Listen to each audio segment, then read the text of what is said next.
خیر یہ بات آئی درمیان 50 نمازیں فرض ہوئی تھیں، اب وہ 50 رکعتیں ہیں، اب وہ کتنی ہیں؟ ہم پڑھتے 5 ہیں، اللہ تعالی نے فرمایا میری بات نہیں بدلے گی، پڑھیں گے 5 لکھیں گے 85، ثواب 50 کا ہی ملے گا، کیونکہ اللہ کی باتیں بدلتی نہیں۔ کہا جاتا ہے کہ 5 نمازیں شب معراج میں فرض ہوئیں، 4 رکعت والی، سوائے مغرب کے بعد کو 3 ہوئے، سوائے فجر کے بعد کو 2، باقی میں 3 نمازوں میں 4 فرض ہیں، ایک میں 3 ہے، ایک میں 2 ہیں۔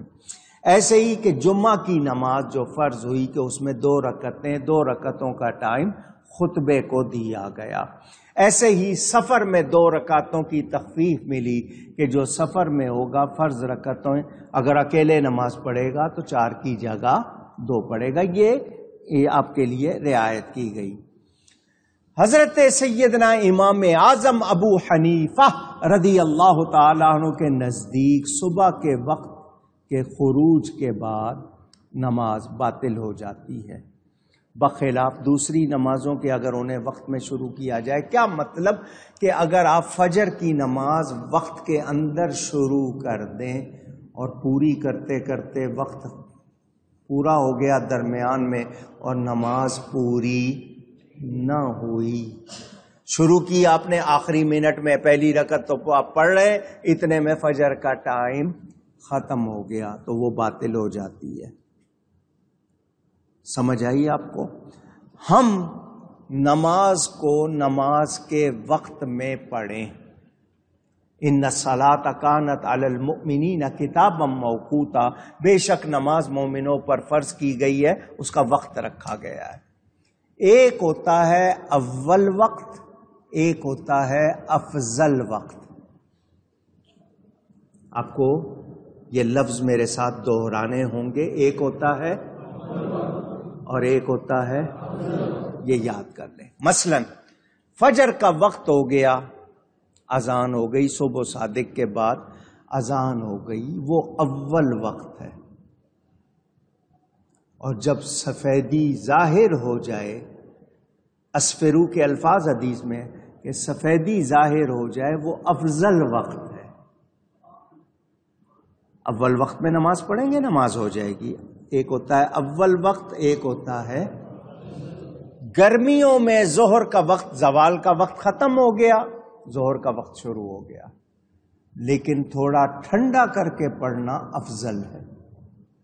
سردیوں میں شروع میں پڑھ لیتے ہیں، گرمیوں میں تھوڑا سا دیر سے پڑھ لیتے ہیں، تو آپ کو یہ بھی معلوم، لیکن اس کو وقت میں ادا کرنا یہ بھی اس کے لیے ضروری ہے۔ اب نماز کے لیے ہم جانتے ہیں اللہ کے نزدیک عقیدہ توحید کے بعد، اللہ کو ایک ماننے کے بعد سب سے زیادہ پیاری عبادت نماز ہے۔ سب سے پیاری عبادت، ذرا زور سے کریں۔ یہ میں جب اونچی کہتا ہوں، کہلواتا ہوں، تو اس کا میرا مقصد کیا ہوتا ہے؟ آپ کو بات یاد ہو جائے، آپ اس پہ توجہ کریں، آپ کے ذہن میں وہ چیز رچ بس جائے، کیونکہ اللہ کو اس سے بڑھ کر کوئی محبوب عبادت نہیں۔ ملائکہ اسی کام پر مامور ہیں، بعض ملائکہ قیام میں ہیں کھڑے ہوئے، بعض ملائکہ رکوع میں ہیں، بعض ملائکہ سجدے میں ہیں، بعض ملائکہ قعود میں، قعدے میں، جس کو التحیات کہتے ہیں۔ اللہ نے یہ چاروں کام فرشتوں سے الگ الگ کروائے، آپ کو ایک جگہ کر دیا، قیام بھی، رکوع بھی، سجدہ بھی، قعدہ بھی۔ اب میں محبت کی بات کرنے لگا ہوں۔ قیام الف کی شکل ہے، جیسے الف لکھا ہو۔ رکوع میں گئے ہیں تو ہے کی شکل ہے، ہا۔ سجدے میں گئے ہیں تو میم کی شکل ہے، قعدے میں بیٹھے ہیں تو دال کی شکل ہے، لفظ احمد نظر آ رہا ہے۔ سجدے میں ایک شخص سجدے میں ہے، آپ اس کے بائیں جانب کھڑے ہو کر دیکھیں تو سجدے میں بندہ لفظ محمد کی شکل بنا ہوتا ہے. اس کا سر میم، دونوں ہاتھ ہے، پیٹھ میم اور پاؤں کی انگلیوں تک دال. اللہ کو سجدے میں بندہ بہت پیارا لگتا ہے، اس کے بہت قریب ہوتا ہے، کیونکہ اس کے محبوب کے نام کی شکل بنا ہوتا ہے. نماز اللہ کو سب سے زیادہ پیاری ہے. جو شخص مکمل طہارت یعنی صحیح طرح پاکیزگی کے ساتھ، وضو کے ساتھ، وقت کی پابندی کے ساتھ صحیح طرح 5 وقت نماز حفاظت سے ادا کرتا ہے، قیامت کے دن اس کے لیے یہ نور ہو جائے گی. اور جو انہیں ضائع کرتا ہے، کہا گیا کہ اس کا حشر فرعون اور حامان کے ساتھ ہوگا. اور ہم لوگ کتنے غافل ہیں، اللہ ہمیں معاف فرمائے. با جماعت نماز، کیا کہا میں نے؟ کیا مطلب ہوتا ہے با جماعت کا؟ یعنی ایک کے بجائے دو، دو کے بجائے 3، جتنے زیادہ ہوتے جائیں گے اتنا ثواب بڑھتا جائے گا. 1 سے 2 بہتر، 2 سے 3، 3 سے 4. با جماعت مسجد میں آئیں یا کسی جگہ بھی با جماعت نماز، تنہا نماز پڑھنے سے بہتر. تو فرض پڑھو جماعت کے ساتھ، نوافل وغیرہ اپنے بھلے گھر جا کے پڑھو، الگ پڑھو. تو یہ با جماعت نماز سنن ہدا، سنت موقدہ، اس سے وہی جی کتراتا ہے جس کو دنیا، منافقت یا کچھ اور چیز ہو. یہ واجب بتائی جاتی ہے. یاد رہے، میں آپ کو ایک بات سناؤں. حضرت سلیمان دارانی بزرگ ہوئے ہیں، وہ کہتے ہیں مجھے 20 سال تک احتلام نہیں ہوا. مرد حضرات سمجھ لیں گے، انگلش والے ویٹ ڈریم کہتے ہیں. خواب کی حالت میں آپ سے جو چیز خارج ہو جاتی ہے، احتلام کہتے ہیں. وہ کہتے ہیں مجھے 20 سال تک نہیں ہوا. ایک دفعہ مکہ مکرمہ میں مجھ سے ایک خطا سرزد ہو گئی، جس کی وجہ سے مجھے احتلام ہو گیا. وہ کیا تھی؟ کیا خطا ہوئی تھی؟ کہ میں ایک مرتبہ، کتنی مرتبہ؟ زور کس پر ہے؟ ایک مرتبہ عشاء کی نماز جماعت سے نہیں پڑھ سکا. سوچیں صرف ایک مرتبہ عشاء کی جماعت چھوٹ گئی تو کہتے ہیں مجھے وہ شکایت ہوئی، ورنہ 20 سال مجھے وہ شکایت نہیں. ہمارا کیا حال ہے؟ ہم کس حال میں؟ ہمارے ہاں تو سمجھ رہے ہیں کہ جی جنت فکس ہے. ہمیں سوچنا چاہیے. اللہ تعالی ہمیں ادب کی توفیق عطا فرمائے. سجدے کرنے والا حضرت سیدنا امام علی اوسط، میں یہ نام لے رہا ہوں، آپ ان کو نہیں پہچانے، ان کا لقب پکاروں گا، آپ سب پہچان لیں گے. امام زین العابدین، سیدنا امام حسین کے فرزند. زین العابدین کا مطلب عبادت کرنے والوں کی زینت. کیوں کہتے ہیں ان کو زین العابدین؟ روزانہ بلا ناغا 1000 نفل پڑھا کرتے تھے. کتنے؟ ہمیں 100 پڑھنے پڑ جائیں نا ایک دن تو اگلے دن 2 دن پھر ہم ویسے ہی لیٹے رہتے ہیں، تھک گئے. روزانہ یہ ماتھے پر آپ کے باقاعدہ وہ آگے نشان، اس کو کاٹنا پڑتا. سجاد لقب ہے کہ بہت زیادہ سجدہ کرنے والے. اللہ کی تسبیح کا، اس کی حمد کا شوق ہو تو بندہ اللہ کی عبادت میں وقت گزارتا ہے. یاد رہے، سجدہ بندے کو جتنا اونچا کرتا ہے وہ جو کہا ہے نا علامہ اقبال نے، یہ ایک سجدہ جسے تو گراں سمجھتا ہے، ہزار سجدوں سے دیتا ہے آدمی کو نجات۔ گراں کا مطلب بھاری، ایک سجدے کرنے کو بھاری سمجھتے ہیں، سستی کرتے، کتنے سجدوں سے بچاتا ہے، کس کس کے سامنے جھکنے سے بچاتا ہے۔ اللہ کا قرب چاہیے تو کثرت سے سجدے کرو۔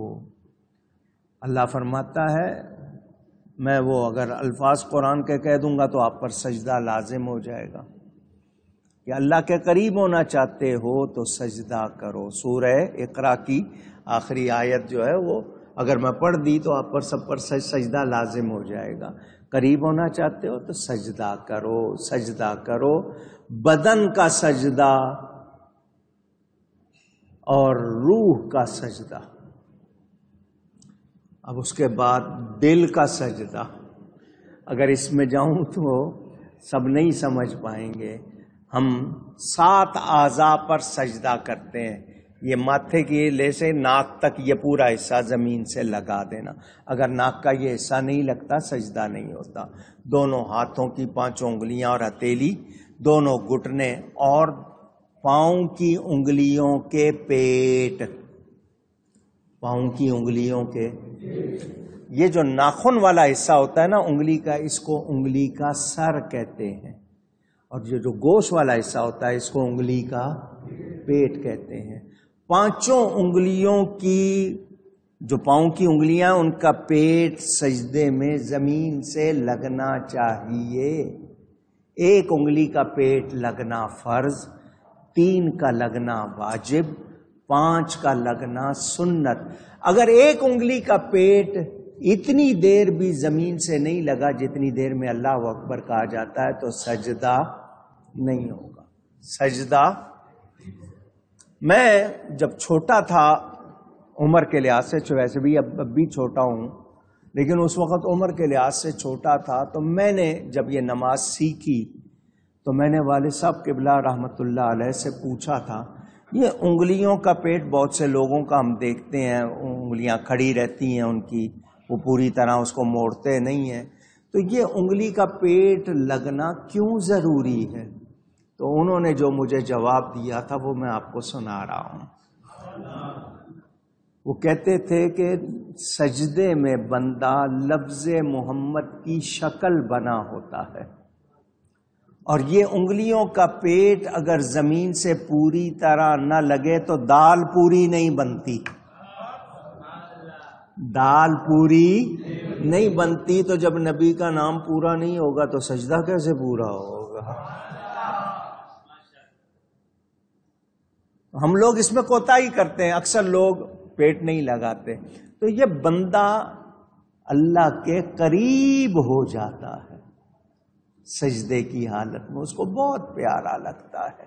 تو اس کی حمد اور اس کی تسبیح کا ایک مطلب یہ بھی ہے کہ کثرت سے نماز پڑھا کریں۔ کیا کیا کریں؟ اونچی فسبحان اللہ حین تمسون وحین تصبحون، اللہ کی پاکی بولو صبح بھی اور شام بھی۔ وَلَهُ الْحَمْدُ فِي السَّمَاوَاتِ وَالْأَرْضِ وَعَشِيًّا وَحِينَ تُظْهِرُونَ، اور اسی کی تعریف ہے آسمانوں میں اور زمین میں کچھ دن رہے، اور جب دوپہر یعنی جب بھی نیا ٹائم شروع ہو اللہ کی حمد بھی کرو، اللہ کی تسبیح بھی کرو۔ عادت تھی، سکھائی جاتی تھی لوگوں کو۔ لوری کیا تھی؟ حسبی ربی جل اللہ ما فی قلبی غیر اللہ نور محمد صلی اللہ لا الہ الا اللہ محمد الرسول اللہ صلی اللہ علیہ وسلم۔ یہ لوری ہوتی تھی، اللہ کا نام ہوتا تھا، اللہ اللہ پڑھتے تھے، تسبیح پڑھتے تھے۔ آج کل یہ سب چیزیں بچے کو اب شروع سے ہی غلط لفظ سکھانا شروع کرتے ہیں. حکم کیا ہے؟ بچہ بولنے لگے اللہ کا نام سکھاؤ، آواز صاف ہو جائے، پورا کلمہ یاد کراؤ. ہم اس کو شروع ہی غلط لفظوں سے کراتے ہیں، پھر وہ سیدھا ہو پاتا. تو زبان کو تر رکھیں اللہ کی تعریف سے، اللہ کی تسبیح سے. اگلی آیت پڑھ رہا ہوں لیکن اس کا ذکر انشاءاللہ آئندہ. یخرج الحی من المیت، وہ زندہ کو نکالتا ہے مردہ سے. وَيُخْرِجُ الْمَيِّتَ مِنَ الْحَيِّ، اور مردے کو نکالتا ہے زندہ سے. وَيُحْيِي الْأَرْضَ بَعْدَ مَوْتِهَا، اور زمین کو جلاتا ہے، زندہ کرتا ہے اس کے مرنے کے بعد. وَكَذَلِكَ تُخْرَجُونَ، اور یوں ہی تم بھی نکالے جاؤ گے. کس بے جان سے جان کو، اور کس طرح یہ سارا سلسلہ انشاءاللہ آئندہ بیان کروں گا. گفتگو میں مجھ سے کوئی غلطی ہوئی ہو اللہ تعالیٰ کی بارگاہ میں اور اس کے رسول پاک صلی اللہ علیہ وسلم کی بارگاہ میں توبہ کرتا ہوں.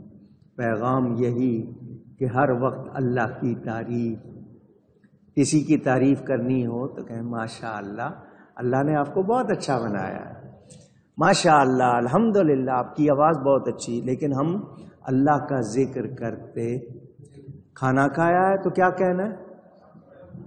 کسی کا شکریہ ادا کرنا ہے، پہلے الحمدللہ، بعد میں اس کا شکر. سب سے پہلے اللہ کا شکر، اللہ کی تعریف، اللہ کی تسبیح. اللہ تعالی ہمیں اس کی توفیق عطا فرمائے.